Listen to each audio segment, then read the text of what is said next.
Bismillahirrahmanirrahim. Bab umuril iman. Bab tentang perkara-perkara yang mampu menguatkan iman.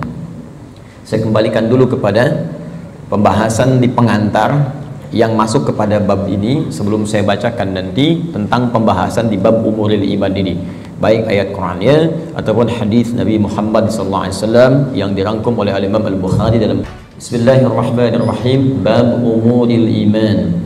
Bab tentang perkara-perkara yang mampu menguatkan iman. Saya kembalikan dulu kepada pembahasan di pengantar yang masuk kepada bab ini sebelum saya bacakan nanti tentang pembahasan di bab umuril iman ini, baik ayat Qur'annya ataupun hadis Nabi Muhammad SAW yang dirangkum oleh Imam Al-Bukhari dalam pembahasan ini. Jadi Bapak Ibu sekalian, sebelum membahas tentang hal-hal terkait penguatan iman, saya ingin ingatkan kembali tentang dua hal yang sangat penting.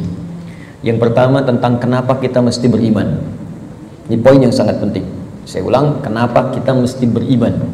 Ya, bukan hanya sekedar fitrah dalam kehidupan, tapi nanti ada 5 hal yang langsung Allah janjikan dalam Al-Quran ketika kita benar-benar menanamkan iman dalam diri kita. Jadi kalau kita mampu beriman dengan benar kepada Allah, maka Allah akan berikan 5 keistimewaan yang tidak akan diberikan selain kepada orang-orang beriman, walaupun mereka hidup dalam kehidupan dunia. Jadi 5 hal ini Allah akan berikan. Yang pertama, ada jaminan langsung Allah berikan kepada orang-orang yang yakin tanpa ragu dengan Allah, yaitu beriman kepada Allah, bahwa ia mendapatkan kabar gembira langsung dari Allah, memiliki setengah bagian dari 2 hal yang dibutuhkan untuk masuk surga. Memiliki setengah bagian atau 1 dari 2 hal yang dibutuhkan untuk masuk surga. Saya sering istilahkan, dia telah mendapatkan dari setengah kunci surga. Dan ini berita kabar gembira dari Allah sebelum orang ini wafat, bahkan sejak hidup, dengan turunnya Quran surah kedua Al-Baqarah ayat ke-25 yang paling kanan sebelah atas di mushaf. Wa basyiril ladzina amanu wa 'amilus shalihat anna lahum jannatin tajri min tahtiha al-anhar. Baik, kata Allah, Muhammad sallallahu alaihi wasallam, berikan kabar gembira. Baik, ada orang-orang yang aku telah siapkan surga, ragam surga untuk mereka. Dia ada jenis-jenis surga, ada surga Firdaus, ada surga Aden, kan? Nanti insya Allah saat kita dengan izin Allah diperkenankan masuk ke dalamnya, kita akan melihat ada di bagian mana di surga kita yang kita banggakan itu, dan yang kita impikan itu. Dia ada beberapa bagian-bagian surga yang akan diperoleh berdasarkan amalan-amalan kita. Yang biasa puasa masuk surga Ar-Rayyan, pintunya Ar-Rayyan, ya, pintunya. Yang biasa tahajud lewat pintu tahajud, biasa sedekah pintu sedekah. Nanti ada tingkat tertingginya, ada Firdaus, ada Aden, dan lain-lain sebagainya. Baik, kata Allah, aku telah siapkan aneka ragam surga ini untuk siapa? Ada yang paling menarik. Wa basyiril ladzina amanu, berikan kabar gembira ini pertama bagi para pemilik iman. Nah, ini syarat untuk masuk surga itu ada iman. Baik ya? Ada orang punya, misalnya, mohon maaf ya, sekali lagi saya ilustrasikan, dan Quran tidak akan sama dengan ilustrasi ini. Laisa kamitslihi syai'un. Tidak ada yang sama dengan Allah Subhanahu wa taala. Perhatikan kalimatnya. Misalnya begini, Anda akan datang misalnya ke istana, ya, diundang oleh presiden misalnya, atau penguasa tertentu. Maka orang ini memberi syarat. Anda boleh datang misalnya ke istana dengan catatan menggunakan pakaian yang rapi, spesifikasinya begini, pakai sepatu, jamnya jam sekian. Jelas ya? Maka ketika Anda menyalahi ketentuan itu, Anda tidak bisa masuk. Jelas? Satu itu. Yang kedua, pemilik sesuatu lebih tahu tentang ukuran dan kriteria apa, supaya kita bisa mendapatkan dari apa yang dimiliki oleh pemilik itu. Anda ingin ke istana, yang punya istana punya ketentuan. Anda nggak bisa bikin ketentuan sendiri. Jelas? Anda masuk komplek angkatan laut, maka komplek ini punya aturan yang harus diikuti. Tidak bisa Anda sendiri bikin aturan. Anda ingin ke surga, yang punya surga itu Allah, maka Allah bikin aturan. Nggak bisa Anda bikin aturan sendiri. Kalau di rumah Anda sekarang, Anda yang punya aturan. Saya masuk ke rumah Anda, saya ikuti aturan Anda. Anda masuk ke rumah Allah, karena masjid rumah Allah, maka ikuti aturan Allah. Masuk ke rumah Anda, ucapkan Assalamualaikum. Masuk ke rumah Allah, kaki kanan masuk, ucapkan doa. Keluar kaki kiri, ucapkan doa. Ada aturannya. Sekarang kita ingin ke surga. Surga itu bukan punya kita. Surga punya Allah. Allah yang punya. Maka Allah yang punya surga itu memberikan berita siapa yang bisa masuk ke situ. Kata Allah, orang yang bisa masuk ke surga adalah hamba-hambaku yang punya 2 syarat saat dia hidup di dunia. Apa syaratnya? Dan ini berita gembira. Ada orang sebelum wafat diberikan berita gembira. Kalau punya dua hal ini, Anda berpeluang bisa memilih dari pintu mana Anda akan masuk ke surga yang Anda idamkan itu, sesuai dengan amalan-amalan yang kita kerjakan. Nah, di antara dua ini, syarat pertamanya iman. Kata Allah, wa basyiril ladzina amanu, berikan kabar gembira pada orang yang telah punya iman. Dan kalimatnya menggunakan alladzina, disebutkan 1080 kali dalam Al-Quran. Ismun mausulun yadullu 'alal jam'il jam'iyah. Kata sambung, konjungsi, kadang menunjuk pada objek tanpa batas. Jadi bisa untuk orang dewasa, anak kecil, laki-laki, perempuan, tua, muda, ya, maaf, kaya, cukup, semua kalangan tanpa batas. Artinya, kata Allah, saya buka surga ini untuk siapapun. Nggak ada status dunia yang bisa memengaruhi seseorang masuk surga. Di surga tidak diukur dengan seberapa kayakah Anda. Hati-hati kalau Anda mendapatkan tingkat kekayaan dan Anda merasa kaya dengan itu, belum bebas Anda, hati-hati, belum bebas Anda dengan persyaratan untuk mendapatkan surga. Belum tentu harta menjadi jaminan untuk masuk surga. Anda punya kedudukan tinggi, setinggi apapun, tapi kedudukan itu tidak otomatis menjamin Anda masuk surga. Karena syarat masuk surga bukan kedudukan. Kalau syarat masuk surga kedudukan, Firaun paling duluan masuk surga. Namrud lebih duluan masuk surga. Jelas? Baik, karena syarat masuk surga itu kaya, maka Qarun itu paling depan masuk surga.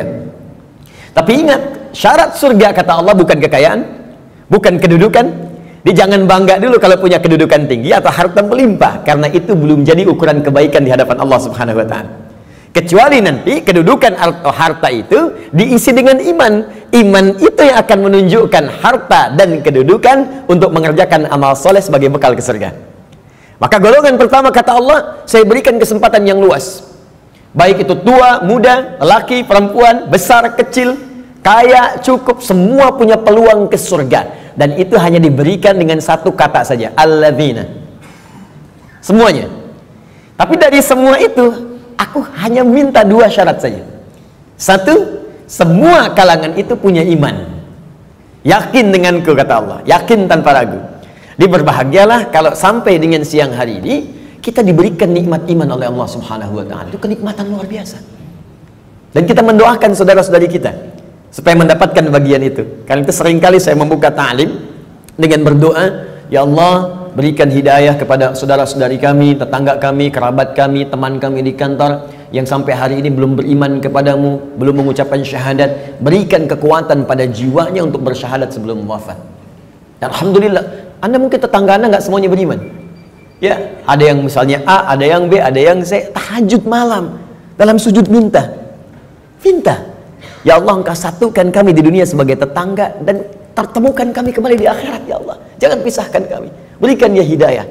Doa itu yang tidak diketahui oleh orang yang didoakan, mungkin itu yang lebih cepat menghujam pada jiwanya. Kami di taklim di Bekasi itu selalu membiasakan meminta kepada Allah. Ya, setiap malam Jumat kita minta, berusaha. Alhamdulillah, hampir setiap pekan ada yang masuk Islam. Kemarin seorang ibu dengan 3 orang anaknya masuk Islam. Begitu selesai taklim, teman-teman datang lagi 1 orang lagi, diantar oleh suaminya, dia masuk Islam lagi. Masya Allah. Jadi alhamdulillah, kita tidak tahu siapa yang mendapatkan hidayah, tapi kita bisa berdoa kepada Allah untuk memohon untuk memberikan hidayah. Satu. Nah, kemudian yang kedua, ya, wa amilus shalihat, iman dan amal soleh. Di syarat surga itu sesungguhnya kalau diucapkan ringan, iman, amal saleh, iman, amal saleh. Tapi kalau dikerjakan itu yang butuh perjuangan. Dan ini gambaran di Quran itu indah, ya. Ini sekaligus isyarat. Wawunya ma'iyah, Pak, Bu. Ma'iyah itu sesuatu yang bersanding, nempel. Ya. Adi wa Ahmad zahaba ila masjid, misalnya Nurul Bahri. Adi wa Ahmad, Adi dan Ahmad, zahaba, keduanya pergi ila masjid Nurul Bahri, ke masjid Nurul Bahri. Adi dan Ahmad kalau menggunakan wa artinya dempet, nggak pisah, bersamaan, wawunya ma'iyah bareng. Ya, Allah menyampaikan wa basyiril ladzina amanu wa amilus shalihat. Syarat untuk masuk surga itu duanya bersamaan, nggak bisa berdiri salah satu. Ya, satu iman, 2 amal soleh. Nah, kalau kita baca dengan kaidah ilmu nahwu, otomatis keduanya ini akan saling terkait, berkelin dan memengaruhi. Artinya orang yang beriman pasti beramal soleh. Artinya amal soleh itu nggak mungkin muncul kecuali dari iman. Kalau amal semua beramal, Ya, yang belum beriman pun bisa beramal, tapi belum tentu disebut soleh. Ingat, ya, tayyib mungkin non muslim bisa mendapatkan tayyib. Ya, khair mungkin, karena baik itu banyak di Quran. Ada khair, awas, ada tayyib, hati-hati. Ada ma'ruf, ada ihsan, ada saleh. 5. Tayyib, kebaikan fisik. Ya, kalau Anda makan yang sehat, yang menyehatkan, yang dibutuhkan, itu tayyib namanya. Itu anjuran di Quran surah kedua ayat 168. Kata Allah, kalau ingin cari makan, tidak semua yang diinginkan mesti dikonsumsi. Cari yang menyehatkan untuk tubuh. Ya ayyuhan nasu kulu mimma fil ardi halalan thayyiba. Hai semua manusia, ini rumus dalam Al-Quran, universal sifatnya.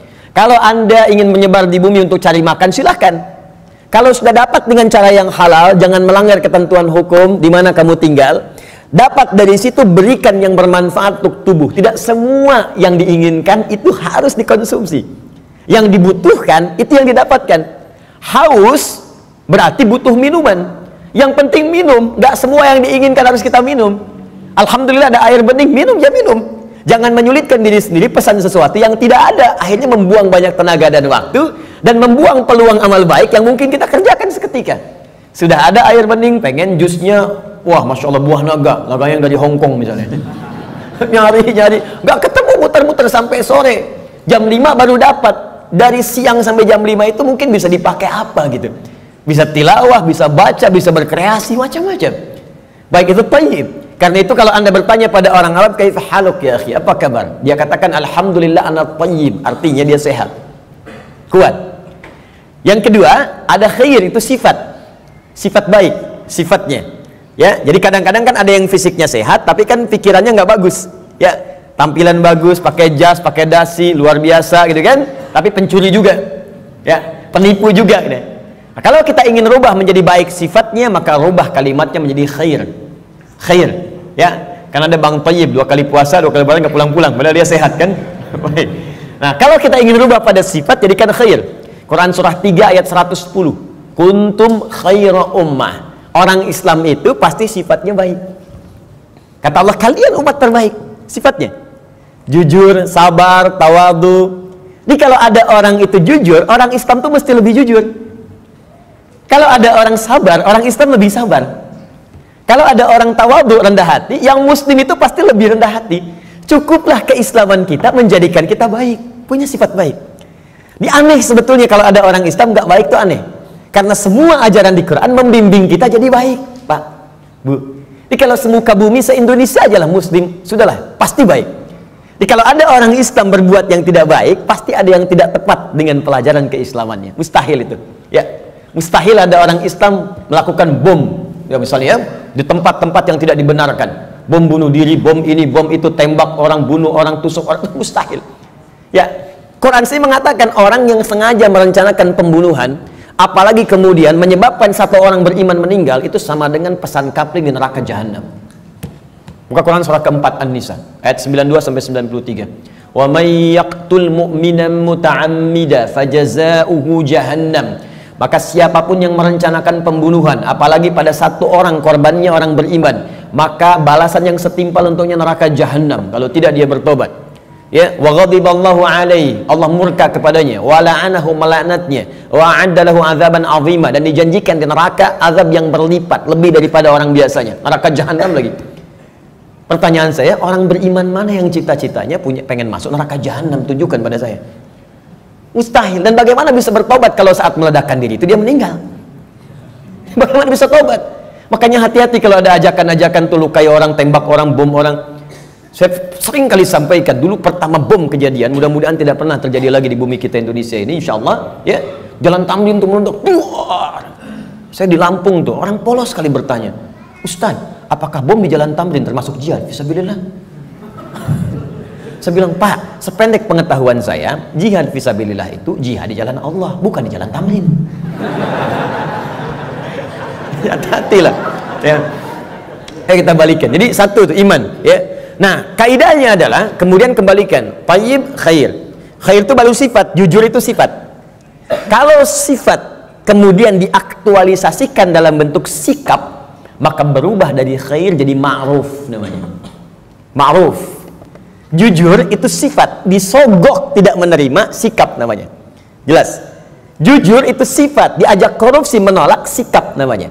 Sifatnya khair, sikapnya ma'ruf namanya. Jelas? Karena itu khair dengan ma'ruf seringkali disandingkan dalam Al-Quran. Quran surah ketiga, Ali Imran ayat 104. Wal takum minkum ummatun yad'una ilal khair wa ya'muruna bil ma'ruf.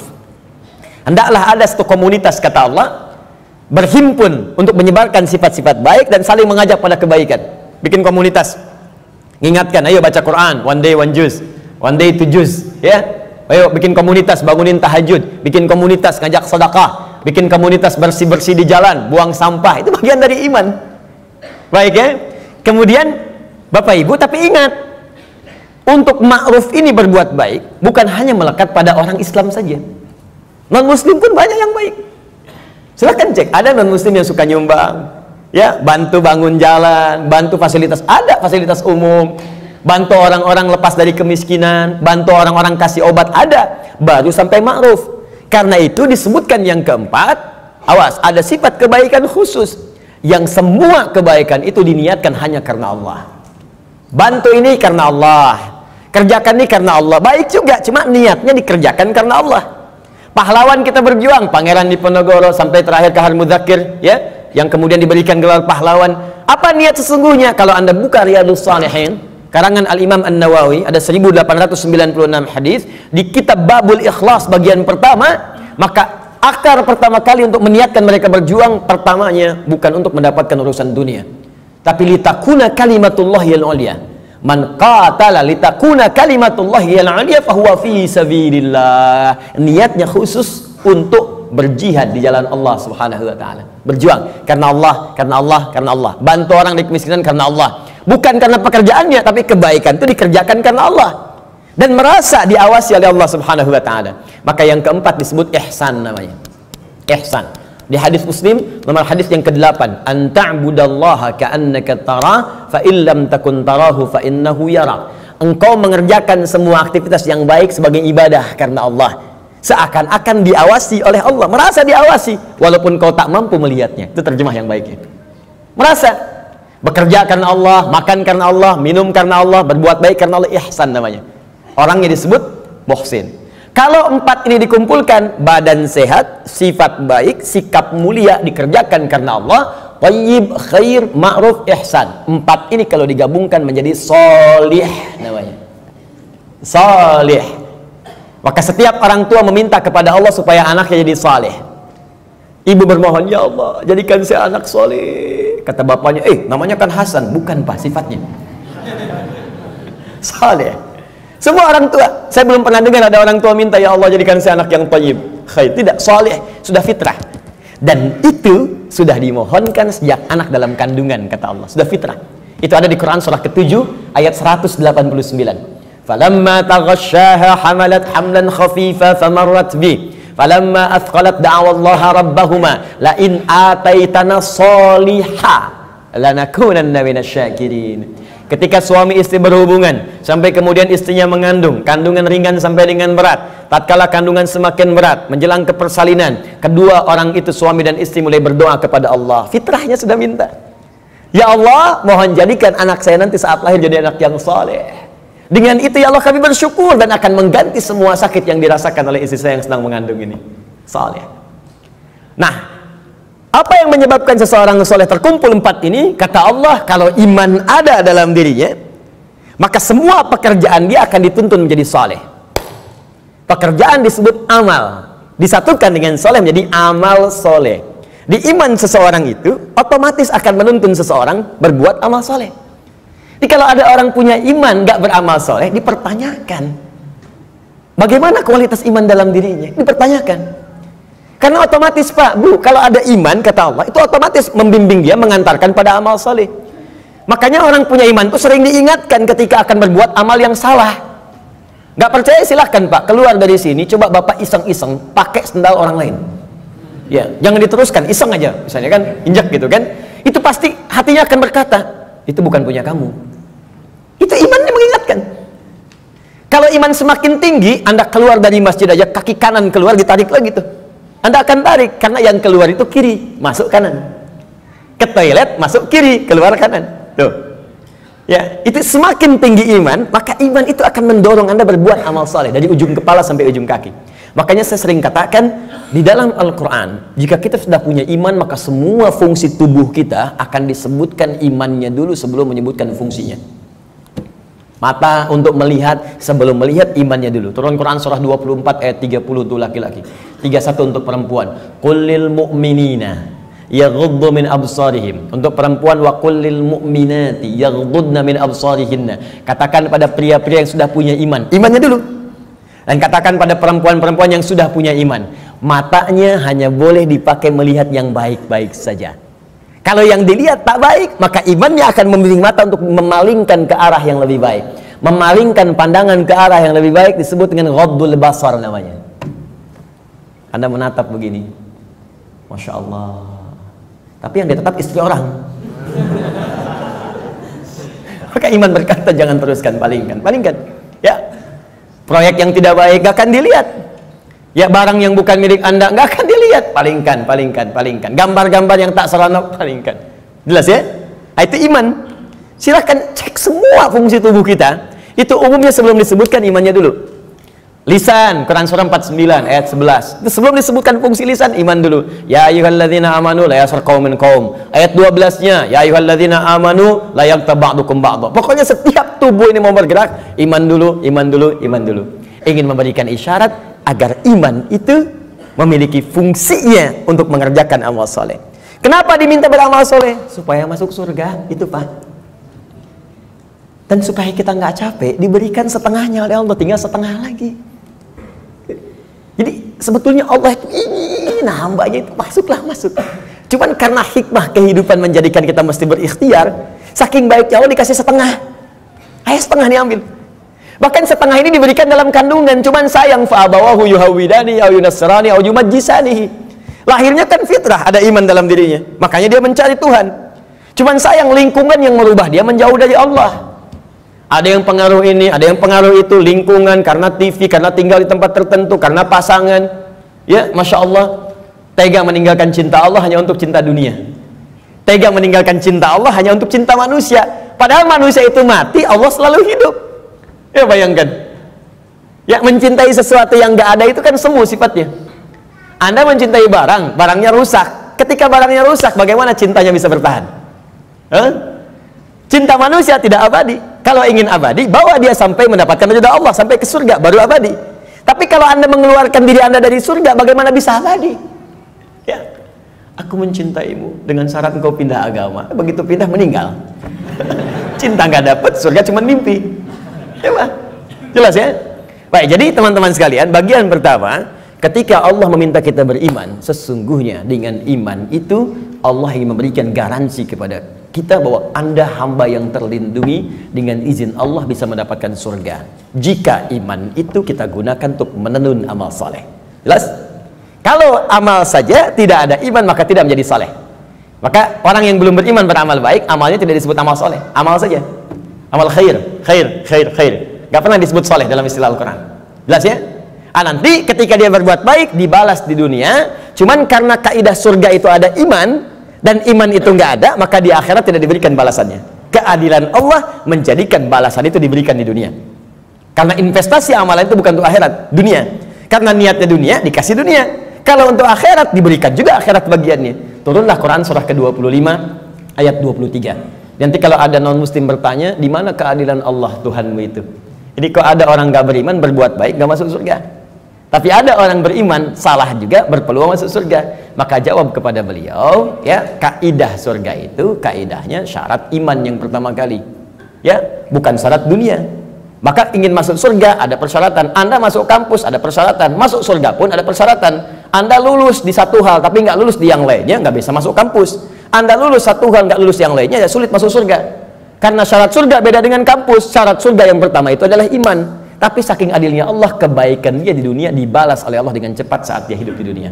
Maka turun ayat, wa qadimna ila ma'amilu min amalin faja'alnahu haba'an manthura. Jika ada orang belum beriman berbuat baik, kata Allah, saya akan cepat balas kebaikannya saat di dunia. Cuman karena amalan itu bukan amalan surga, maka saat ke akhirat nanti itu hanya akan jadi debu yang berterbangan yang hanya dia tatap saja. Jelas sampai sini? Dan ini ayat turun karena pertanyaan Sayyidah Aisyah radhiyallahu taala anha kepada Nabi. Ya Rasulullah, si fulan orang baik, suka berbagi, cuman nggak beriman sampai saat ini. Bagaimana statusnya? Turunlah kemudian ayat ini. Jelas? Jadi kalau ada yang bertanya lagi sekarang, katakan Anda terlambat Pak. 15 abad yang lalu sudah ada pertanyaan Sayyidah Aisyah tentang itu.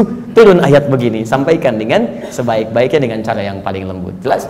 Satu, kenapa kita beriman? Pertama, karena ada kasih Allah pada orang beriman untuk menempatkan di tempat terbaik saat dia pulang kepada Allah Subhanahu wa taala. Dua, saya agak cepat.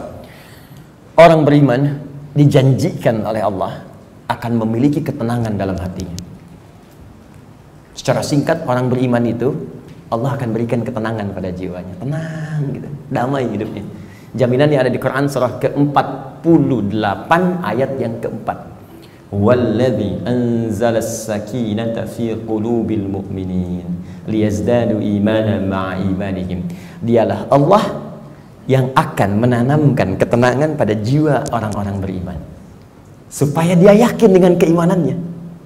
Nikmat juga beriman. Jadi tambah lagi imannya, tambah lagi imannya. Ini kata Allah, orang beriman itu pasti tenang.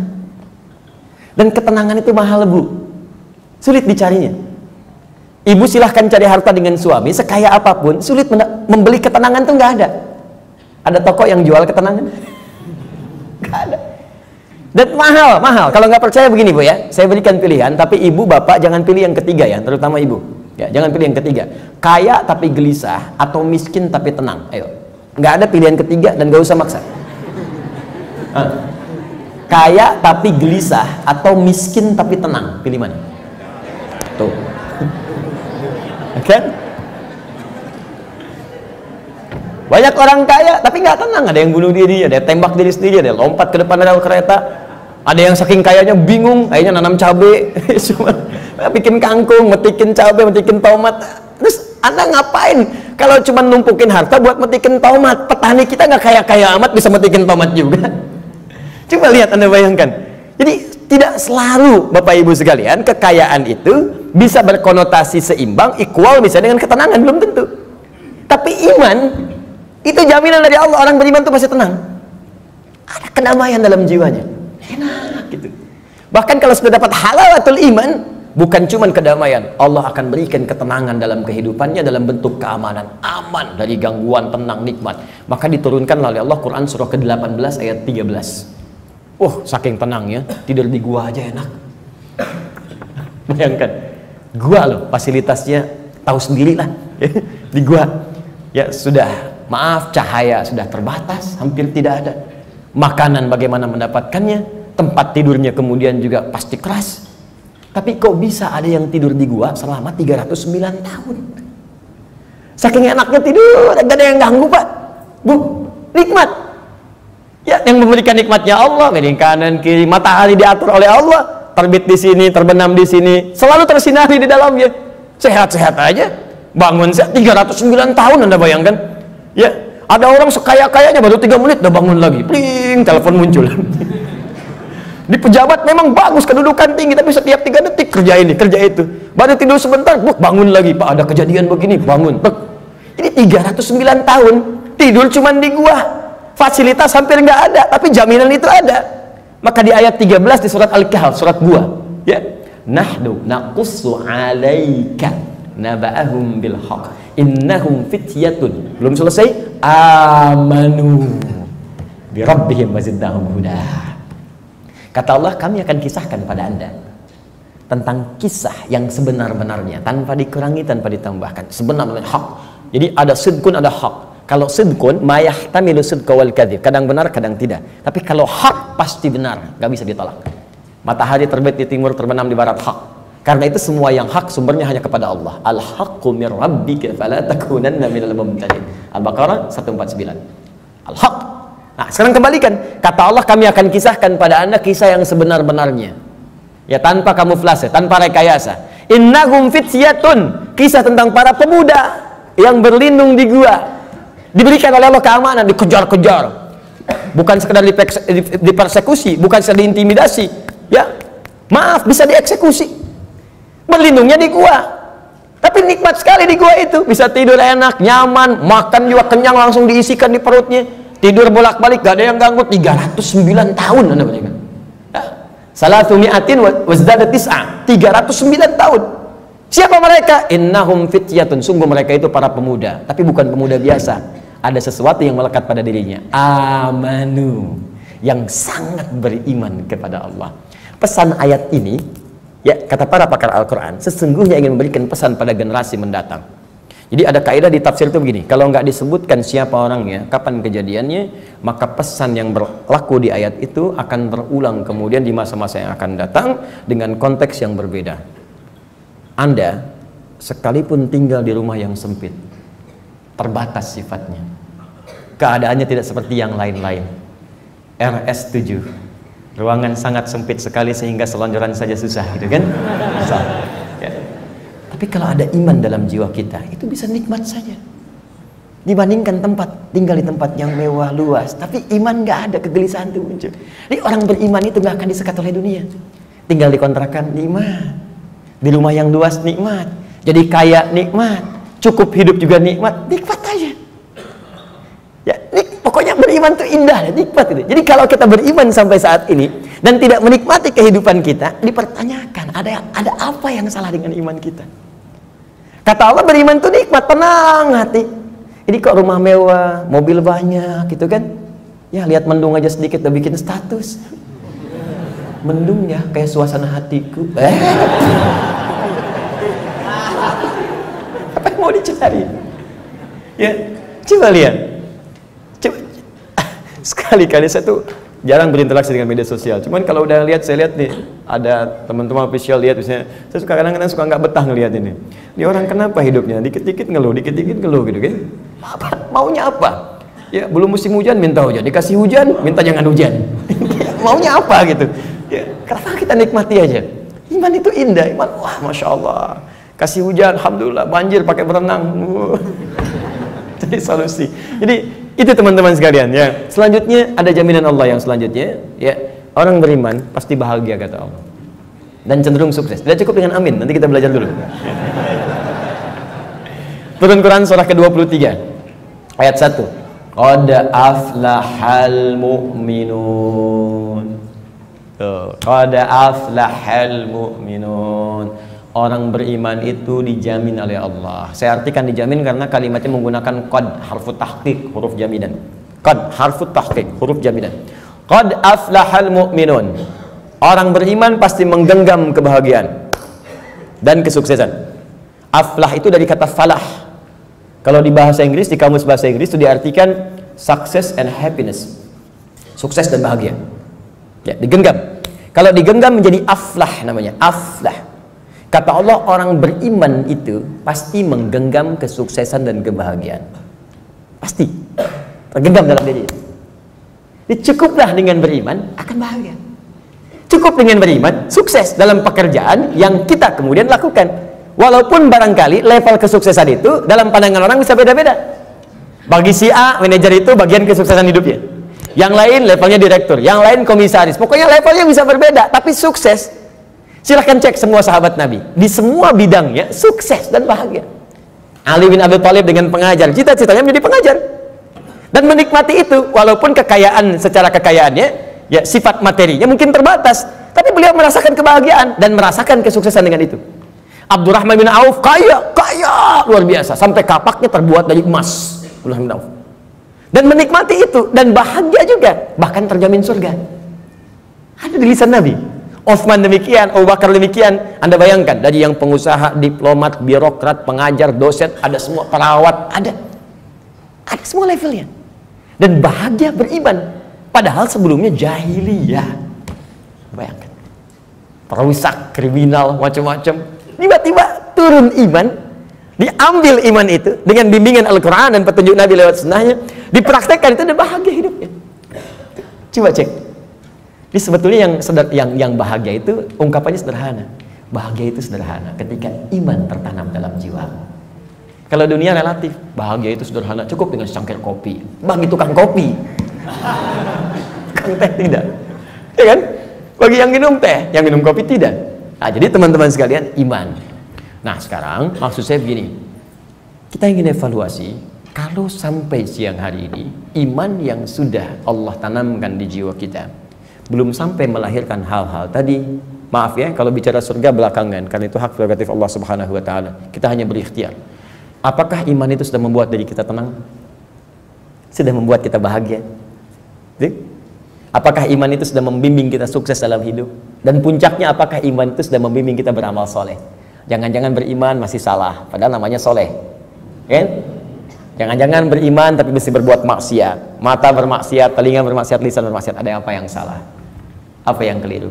Maka Al-Imam Al-Bukhari mengumpulkan hadis-hadis Nabi untuk mendapatkan petunjuk dari hadis-hadis itu, bagaimana mengerjakan amalan-amalan yang bisa menguatkan iman sehingga iman kita membimbing kita untuk beramal soleh.